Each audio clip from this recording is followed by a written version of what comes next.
Ladies and gentlemen, welcome to Opinion Machine, the show where we talk about all things gaming. My name is Killjoy, and today we're talking about Final Fantasy VII Remake on the Nintendo Switch 2. This might come as a shock to some people. This is my first time playing a Final Fantasy game. As much as I know a lot about the series, I've never really dabbled in it. I know that people will tell me that, to play 6...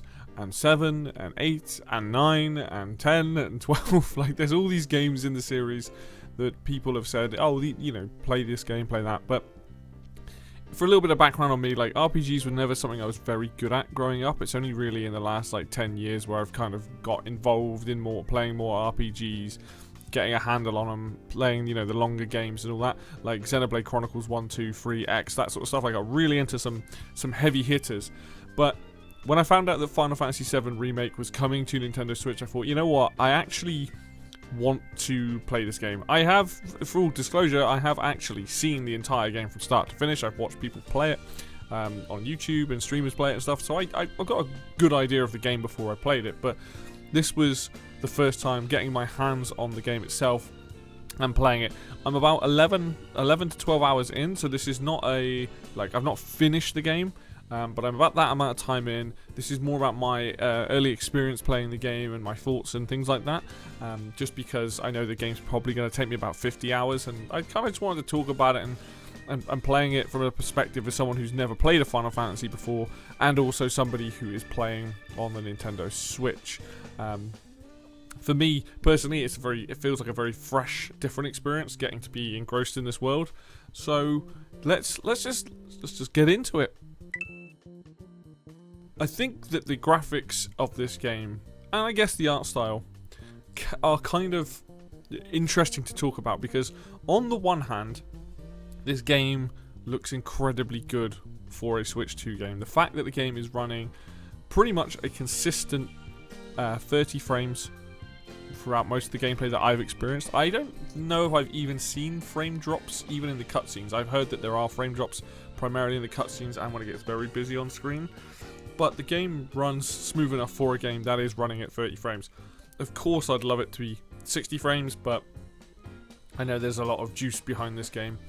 And it also, from looking at online, it looks like there's some elements from the PS5 version, like the lighting and things like that, to help improve it over the previous gen version. So this is kind of that middle ground that you get with Switch 2. But the actual game does look very stunning on this system. Like, it's kind of like, wow, this is running on this hardware, which is, even though better than a Nintendo Switch, is still old tech by, what's currently out there in the other systems and things like that.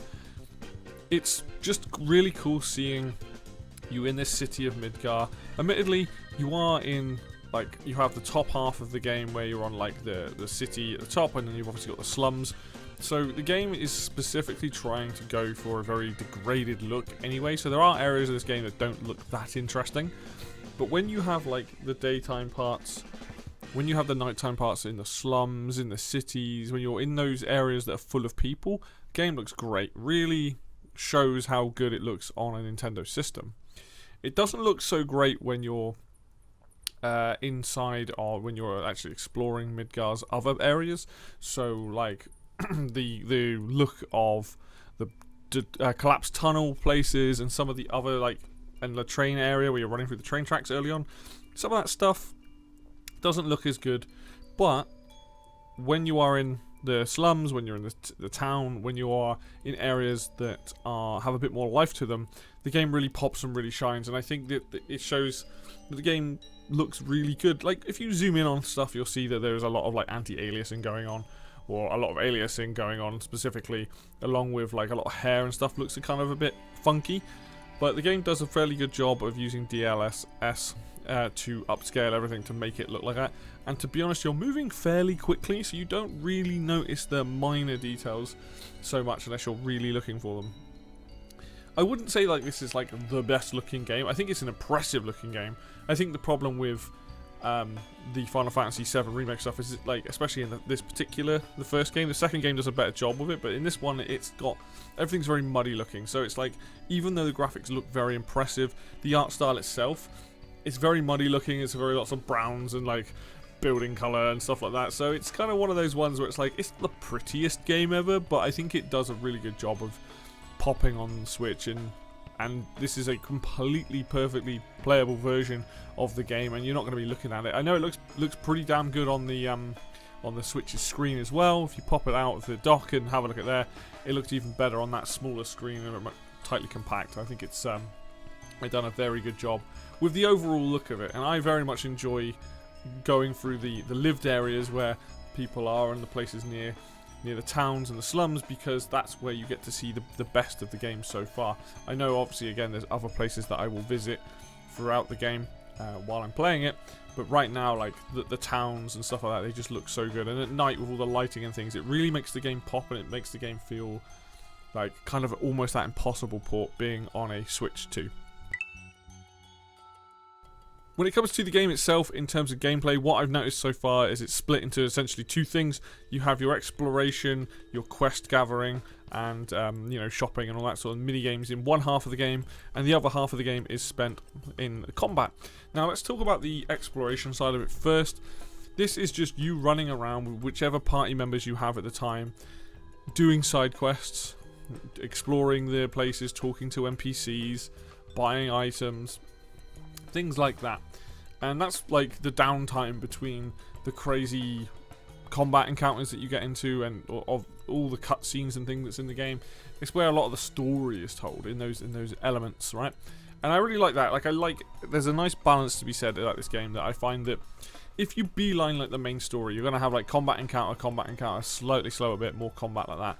But if you take your time exploring each of the areas that you go to, you can really decide how to break that game up between what you want to do, like downtime wise, and like sort things out, talk to Chadley, like do things like that, and then go out into the main game and then have to do and go and do more of the combat encounters. And I quite like that. Like, I know I've just got to the part, you're probably going to see it in the footage for this video. I've just got to Wall Market, so I'm just about to play that, and we'll be playing through that as you're watching this video. And I know that area has a lot to do in it. Like, there's a lot of downtime. You've got the main quest there. You've got side quests. You've got all these things that you can be doing in it. And I like the way that the game kind of like pushes those two together. The only time I feel like the game so far has dragged is the broken down tunnel between, I think it's 7 and 5 or 7 and 4, wherever you're trying to get to, 7 and 6. You take this shortcut that Eric's like, go through this tunnel, and it's the bit where you have these like crane hand things, and it's like combat encounters in there. It's probably the weakest part of the game so far that I've played, and it's not to say that I wasn't having fun with the combat encounters. It's just very dreary and it goes on for a bit too long, whereas I feel like the pacing for the rest of the game was a lot better. Some of the areas you go through when you're topside, or even in the slums, going between the slums and fighting, like even in the scrapyard, like there's so much.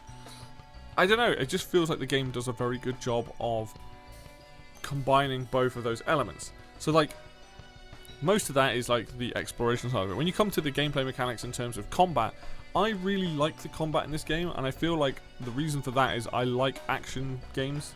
I do like turn-based combat in RPGs, but I do kind of enjoy the modernization they've gone with this, where that you are essentially playing a action game with you have a dodge and a block, and you have your different combat moves depending on which character you're playing, and then you can hit the command list button and it slows the game down by about 500%, and that gives you a chance to think about like, okay, I want this person to trigger this ability, I want to cast this spell, I want to heal this person. Like, I like it. I'm still getting to grips with it, if I'm honest. I'm still not quite nailing it, but I feel like where I've spent, you have Cloud the entire time, I've kind of figured out Cloud. I realise that sometimes you just want to switch to his second mode, because he has that second mode where he can like defend and does more damage, and you use that to be a bit more defensive, and then you can go on the offensive like that. But I like the fact that each character has that different flavour, and they all have different things that they're good at. So combat, without looking at the character specifically, is you run into combat with whoever you're fighting, they get a health bar above them, you're wailing on them, you're trying to pressure them, or get them into pressure, build up a stagger gauge. When they're staggered, they take 150%, 160% more damage. Each enemy is got a weakness, so that could be physical attacks, it could be spells, which is like ice, fire, lightning, wind, could be other spells as well. And then you then switch between your characters and they're good at different things. So, for example, if you're playing as Cloud, you're a very aggro character. You can block and you can dodge, but your whole point is that you can hit multiple enemies. You get in close, you do a lot of fast sword blade attacks. You can switch to Punisher mode, which is his other mode. Then you get a parry on it. So if you block, someone hits you with a melee attack, you parry, and you can use that, and that's really good to learn. On top of that, like I've then come across, you've got then Barrett, who is all about ranged combat. He can deal with things that are just no one else can. Here he has a really powerful focus shot. He has the ability to, he's kind of like your tank as well. His abilities will allow him to absorb damage from other people, give him more armor, and he's a much slower like character in that sense, but he can hit like a truck. If you get him pumping away on stuff and he's left alone, he will do a lot of damage. You then have Tifa, who I think is a lot of people's favourite character. She plays like a fighting game character with a lot of combos. Her whole thing is about pressuring enemies, getting them to stagger very quickly, and then unleashing very powerful attacks to kill them. She's very much like a rushdown character. She gets in, does it. Maybe a little bit glass cannony, depending on how you build her, but she's a lot of fun. And then Seraph. So these are, I can't remember if there's any more characters in the game, but Seraph was the last one that I've just gotten. And Seraph is like your magic character with all your different spells and things like that, and she's really fun as well. I feel like you can probably buff her out to be incredibly powerful. Like I feel like she's going to be like super high damage if you build her that way. And I think that's fun. I think the way that the characters work in this game, and the different skills that they have, the different abilities, the way that you get weapons in this game, and then you get proficient in them, and then you add that skill to your entire arsenal, and that allows you to use any weapon you want. The weapons themselves have upgrades, like the materia, the way that works in this game as well, like the fact that you slot materia in to your weapons or your armor, and then you use them, and that levels them up, and that gives you access to better and spells and things.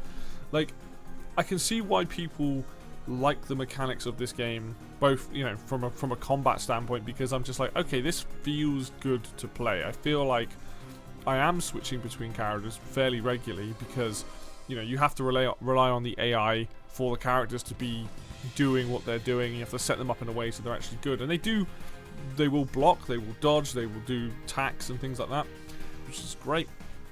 But you need to switch between them to set them up to build up their ATB, which allows them to do their specials and stuff. So I think the combat in this game is genuinely really fun. Maybe it gets stale later on, but at the point I am in the game, where I'm about that 11-12 hour mark, I'm really enjoying switching between characters and it makes me think. I feel like I'm actively thinking, even though it's a real-time combat system. I'm switching characters, I'm essentially slowing the game down to think, plonk down the abilities that I need, do the things I need to, like even assessing the enemies to find out what their weaknesses are and going, okay, I need to use this kind of magic, you know, getting every character set up like most other RPGs for sure, but I just really like how it's done here in this game, and it's something that I'm like totally down with, and something that I just very much enjoy. And overall, it's kind of one of those things that's, this is why I can kind of like get through the game, is because that combat and that, like, those encounters, especially the harder ones, are so fun and just keep me enthralled to play, and I'm like, I can't put this game down. I'm really enjoying it for what it is. In this particular version of the game, Square has put in a bunch of like booster modes, I guess is what I would call it, and a bunch of options to help people get through the game. So when starting the game from the beginning, you get offered like easy and normal, but you also get two versions of it that give you a boosted start. So this is more money, more skills, higher levels, all that kind of stuff. And then in game, if you go into the options, you've got like gifts that you can use. Like they give you summons and some other things that you can get, like that are part of it, like given to the fact that this is what's part of this version. You bought it, here's a bunch of stuff.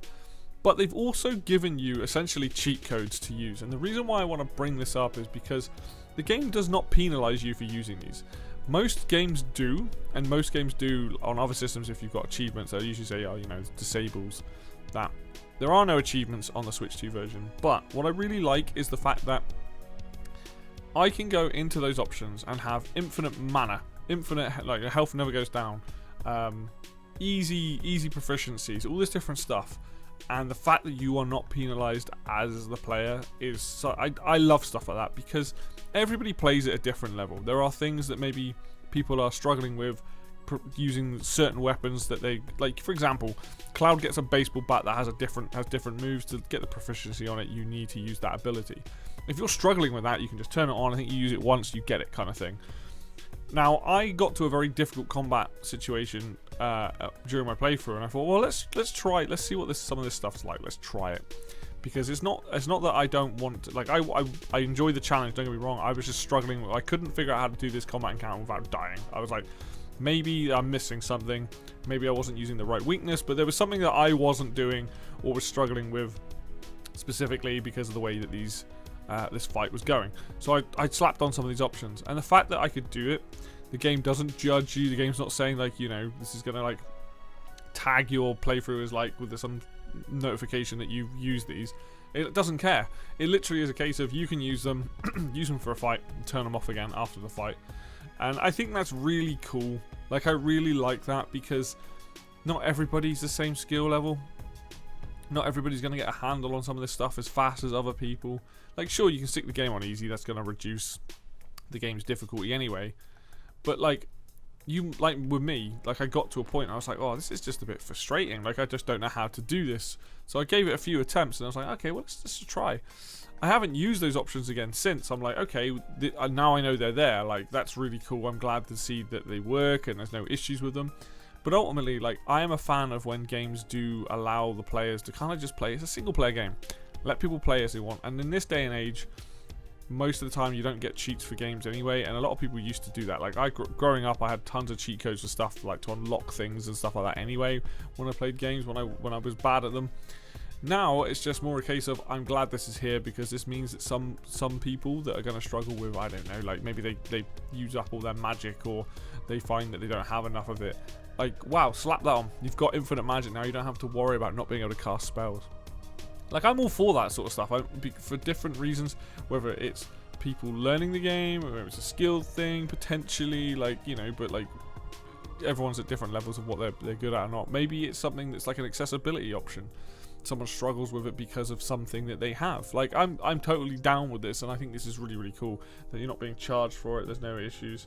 I'm love to see stuff like this, and I'm really glad that the next one, Rebirth, coming out as well, it also has all these options in it, which is great. So yeah, big fan of this. It's a cool little feature. Glad to see all this stuff included into this version of the game. So my final thoughts on this game at its current situation, where I am at with it, is that I'm really enjoying this. Right, I have no ties to any other Final Fantasy, not even the original Final Fantasy VII. I know what the story is. I know how it plays out. I know that this version of it's slightly different to the original game. But for me, it's like, if this is how good these games are, now I'm curious about checking out some of the others. Okay, some of them are going to be older, like a lot older, and they're obviously going to have different types of combat, and they're going to have different characters and things like that. But I will say, as somebody who is new to this series, this is a fun adventure, and I'm very much enjoying playing that and doing that. And I do look forward to when Rebirth comes out. Like, I want to play that as well on Switch 2 and see how that goes down. For a game that, when it came to PC, like, Remake was, you know, looks amazing. The fact that it's running on Switch 2 as well as it is super cool. I'm really glad people are going to be able to get to play this.